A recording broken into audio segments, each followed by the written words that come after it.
Salut Camar. Salut. Est-ce que le président du CG est revenu de Madagascar et de Dounia? Je pense que oui. Mais moi je suis pas certain. Ah ouais, il a prolongé. Ouais, je pense qu'il a prolongé un peu. C'est possible. Il y a des prolongations. Ouais, petite prolongation. Qu'est-ce qui a retenu votre attention dans l'actualité, mon petit Camar? Ah ben, on va toujours parler de nos chers douaniers parce que ça continue, oui, ça l'affaire continue, toujours à suivre. Les douaniers, donc on a compris que les taux se resserrent du côté du tribunal correctionnel, commerçants et douaniers. Le deux groupes font la paire. À partir de maintenant, chacun pour soi, Dieu pour tous quand même. Oui. Mais moi, je m'adresse vraiment à nos chers douaniers ou à nos commerçants, si vraiment ils connaissent un Dieu, un Dieu qui est passionné des affaires maritimes en matière de douane, qu'il l'appelle tout de suite. C'est maintenant qu'il faut l'appeler au secours. C'est clair, parce que là... Il s'appelle comment ce Dieu? Neptune, forcément. Le Dieu grec pornos. Hier, bien sûr, pendant le procès, tranquillement, on entendait pas mal de gens hier, parce qu'il faut savoir qu'il y a quand même 20 commerçants et 9 douaniers. Il y a du monde. Il y a du monde. Il y a du monde à la barre.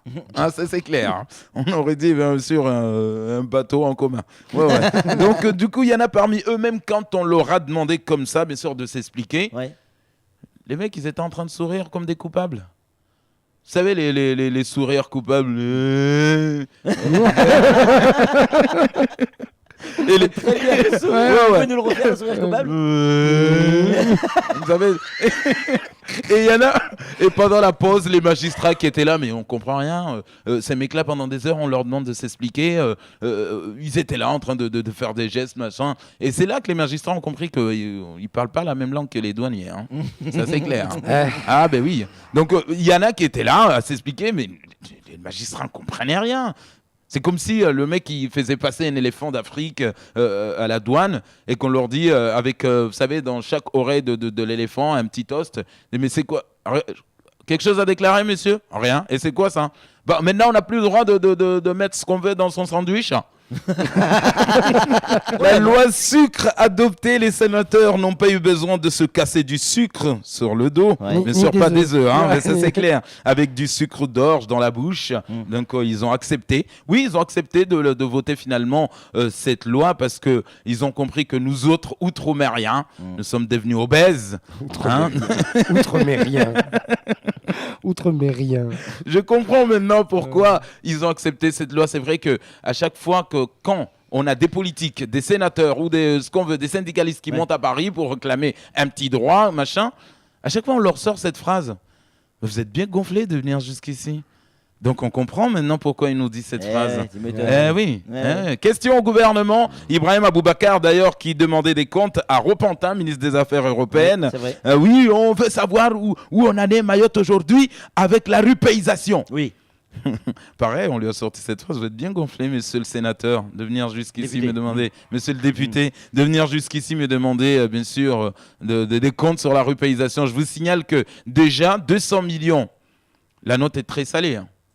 Ah, je me tais. Oh non. Ah oui. Les pêcheurs mahorais de plus en plus inquiets pour eux. Bien sûr, comme vous le savez, on déshabille Paul pour habiller Pierre. Ils sont devenus des balayeurs balayés maintenant. C'est les chasseurs qui sont chassés. Dès qu'ils arrivent au geyser, non, ne prenez pas mon petit Nemo qui est en bas là.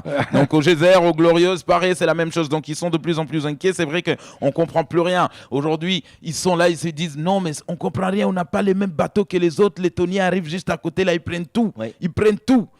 D'ailleurs, maintenant, si vous entendez quelqu'un perdu en mer, c'est que les tonniers sont passés. Ça, c'est...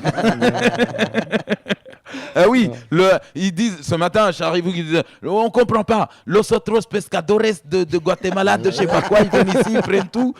Nous qui sommes ici. Los otros pescadores. En même temps, si les tonniers récupèrent tous les thons à Mayotte, il ne restera que les colis. Ça, c'est clair. C'est pour ça que désormais, à Mayotte, même l'émission Chasse et Pêche a perdu de l'audience. Ah ouais, c'est vrai. Parce que les mecs, aujourd'hui, on ne comprend rien. Mais bizarrement, quand même, Charifou, il a pris du poids. Il a pris du poids alors que d'habitude, les pêcheurs sont fins, minces. Parce que c'est des mecs quand même qui arrivent à surveiller leurs lignes. Mais là, on a vu qu'il a pris du poids parce qu'on ne leur laisse même pas le temps de surveiller leurs lignes. Ah oui, on était pas mal avec les poissons, avec les pêcheurs. Et grâce à vous, mon petit Camar, cette fois-ci, on est dans la merde.